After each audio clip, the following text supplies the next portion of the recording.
Every day, when I come home from school, my grandmother is always watching TV. This is either CP24 or news about Donald Trump. Flashback to 2016, November 8th, the night of the election. The battle lines have been drawn. Donald Trump versus Hillary Clinton. In the morning tomorrow, only Hillary's face looked like that. And the question everyone was asking was, why'd they pick this guy? Before I circle back to how blockchain can be used to improve this kind of election, let's just take a quick refresher on it. Blockchain is basically a decentralized, distributed, digital, secure ledger. If you want, you can think of it as an unhackable ledger. What you're looking at right now are two diagrams. The first, which is on your left, is that of a centralized network. The little black dots are called nodes, and they're just people on computers. Now, in this diagram, all of the nodes are connected to one central node, which I've marked with a bullseye. If this bullseye node were to be hacked, the entire network would come down and be completely worthless. This is what most of our current institutions actually run on. Next, the one on your right, this is a decentralized network. As you can see, this has 7 bullseye nodes. So it's harder to hack than the centralized system, but still, it could be hacked. Blockchain runs on a distributed network. If I were to put bullseyes on this system, I would have to do it on over 51% of the nodes, because that's how many you would have to hack for this entire network to come down. So Ethereum is one of the more notable blockchains. This is because it doesn't just have a cryptocurrency, Ether, it also has the Ethereum virtual machine.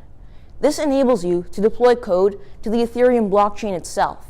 And the code that you deploy actually takes on the properties of the Ethereum blockchain. It's secure and it's decentralized.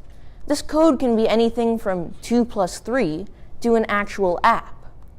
These apps are known as decentralized applications, or Dapps.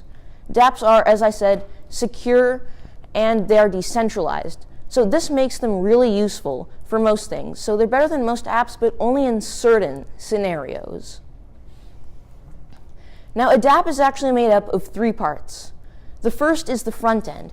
This would be the user interface, what the user sees. This user interface then connects to the smart contracts. Smart contracts are self-executed pieces of code that you deploy onto the blockchain, so they're secure and decentralized. These smart contracts finally connect to the blockchain protocol. This protocol could be something like proof of work, for example. So proof of work was actually originally designed for email spamming. We'll use it as an example. And basically what it does is it forces your computer to do this proof of work puzzle. So this takes up a certain amount of resources. Now this was useful for email spamming because if you want to send, say, 1 email to your friend, your computer is going to be perfectly fine. But if you're trying to send 250 emails at the same time to random people, good luck with that. So just circling back, you start with the front end, that's the user interface. This connects to the smart contracts, and then the blockchain protocol just keeps the entire thing safe. So dApps are pretty unique, and you can have them be almost anything. But they all share, well, almost all of them, 4 common features. The first is that they're open source. Most dApp code is open source, so this means that you can look at it and see if there's some sort of a bug or a hack, and you can decide whether or not to use this. The second is that they're all decentralized. They're on the blockchain, and they take on its properties, so they're decentralized. The third is incentivized. We'll use Bitcoin as an example here. Bitcoin is basically a banking dApp on the blockchain, and the incentivized comes in with miners. Basically, whenever a miner mines a new block, they're rewarded with 12.5 Bitcoins. So they're rewarded with tokens in order to keep the blockchain's record going, incentivized. And finally, the protocol. Because dApps are on a blockchain, they have the blockchain's protocol, so they all have a protocol. Now, there are actually 3 types of dApps, as outlined by the Ethereum white paper. The first is financial applications, the second semi-financial applications, and the third non-financial applications, and I'll actually be going into examples of all 3. So the first for a financial application would be gambling. Now, gambling right now online is pretty risky because the code could have a bug in it or someone could hack the game and suddenly all your money is gone. However, with a gambling dApp, it would be completely secure so nobody could hack it, and of course the code would be open source, so you could see whether or not there's a bug or a hack. This is actually an example of an existing DApp, and it's called Fizzy. This is a semi-financial application, and it's for flight insurance.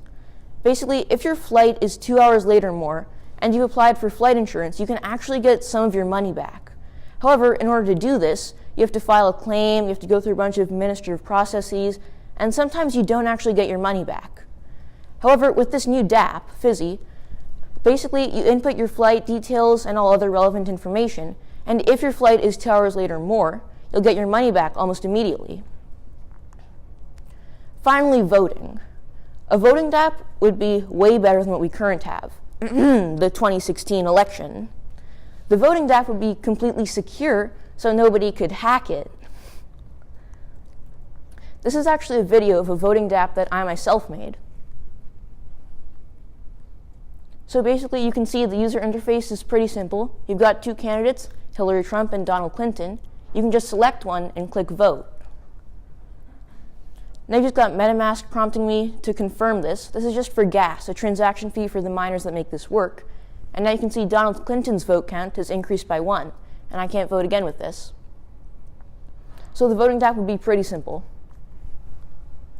Now, I've been talking to you a lot about dApps and how cool they are, but who's heard of dApps before this? Who's really interested in dApps? Well, the current prevailing narrative is that dApps are dead. This is the total market cap of all crypto in 2018. And as you can see, it's been going down by a lot. However, dApp development has actually been growing.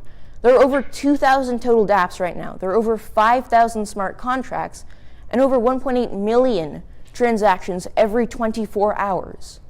dApps are growing right now. This is a stage where we're moving from the Web 2.0 to the Web 3.0, from apps like Facebook, like Uber, like Google, to dApps like the Kyber network, like Fizzy. We're moving from processing like Microsoft Azure to things like Ethereum, to EOS, to Tron. We're moving from a centralized age to a decentralized one. Let's try to make this happen before the 2020 elections, or you know who is going to get elected again. Thank you.